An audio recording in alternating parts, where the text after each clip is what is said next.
जय श्री कृष्णा। राधे राधे। कार्तिक मातम का 24वां अध्याय। राजा पृथु ने देवऋषि श्री नारद जी से पूछा, नारद जी, आपने तुलसी के इतिहास, व्रत, महात्म्य के बारे में कहा है। अब यह बताने की कृपा करें कि क्या इस कार्तिक मास में और भी देवताओं का पूजन होता है। यह भी मुझे समझाकर कहिए। श्री नारद जी बोले, पहले समय पर्वत के निकट कर्तिपुर में एक धर्मात्मा धर्मदत्त नामक ब्राह्मण रहता था। वह भगवान विष्णु के सब व्रत करता था और आठों पहर उनकी भक्ति में तल्लीन रहता था। एक दिन कार्तिक मास में वह एक पहर रात शेष रहने पर जागरण के लिए भगवान विष्णु के मंदिर में गया। वह हर प्रकार की सामग्री लेकर पूजा करने के लिए जा रहा था कि उसने मार्ग में एक बड़ी भयंकर राक्षसी को देखा, जिसके कि बड़े बड़े दांत थे, लपलपाती हुई जीभ थी, बड़े बड़े लाल लाल नेत्र थे, जिसका शरीर नंगा था, मांस रहित था। उस भयंकर राक्षसी को देखकर धर्मदत्त बुरी तरह से कांपने लगा और कुछ उपाय न देखकर उसने पूजा वाली थाली और जल का लोटा उस राक्षसी पर फेंक दिया, क्योंकि उसने भगवत नाम का जप करते हुए वह सामग्री और जल का लोटा जिसमें कि तुलसी दल पड़ा हुआ था उसको मारा था।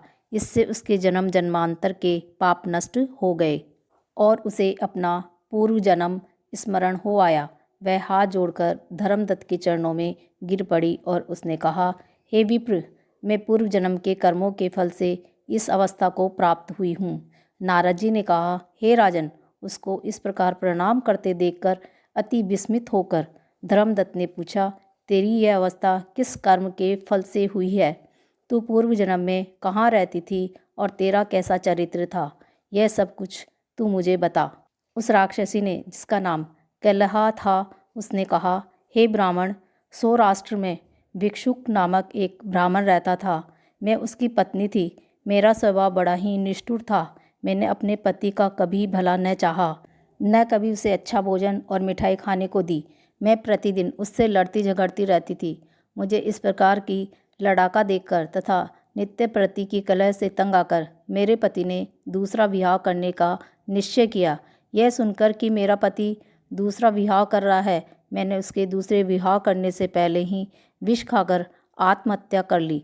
मेरी मृत्यु के पश्चात यम के दूत आए और मुझे पकड़कर गदा मारते हुए यम के पास ले गए।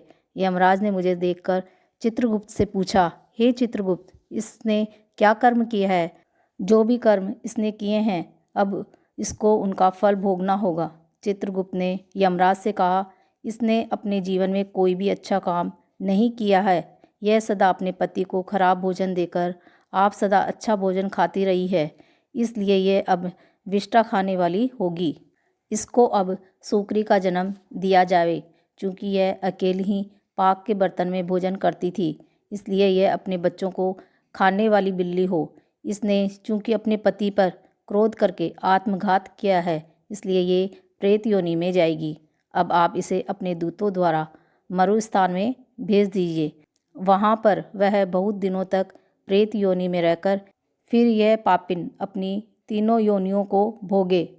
लो हे विप्र, अतः मैं 500 वर्षों से प्रेत योनि में हूँ और भूख प्यास के कारण नित्य दुखी रहती थी कि एक दिन भूख से तंग आकर मैं एक वैश्य के शरीर में प्रविष्ट हो गई और उसके शरीर द्वारा मैं कृष्णा और वेणी के संगम पर इस देश में आ पहुँची। मैं उस वैश्य के शरीर में रहती थी कि एक दिन भगवान शंकर व विष्णु भगवान ने मुझको बलात् उसके शरीर से बाहर निकाल दिया। फिर मुझे आप दिखाई दिए। आपके लोटे में से तुलसी जल का एक छींटा मेरे ऊपर पड़ा, जिससे कि मेरे सब पाप नष्ट हो गए। हे द्विजोतम, अब आप मुझे यह बतलाइए कि आगे होने वाली तीनों योनियों और इस प्रेत देह से मेरी मुक्ति किस तरह होगी। धर्मदत्त कलहा की बात सुनकर और उसके पिछले कर्मों और उसकी वर्तमान अवस्था को देखकर बड़ा दुखी हुआ और उसका दुख देखकर उसका चित्त पिघल गया। फिर उसने दुखित भाव से कहा, जय श्री कृष्णा। राधे राधे।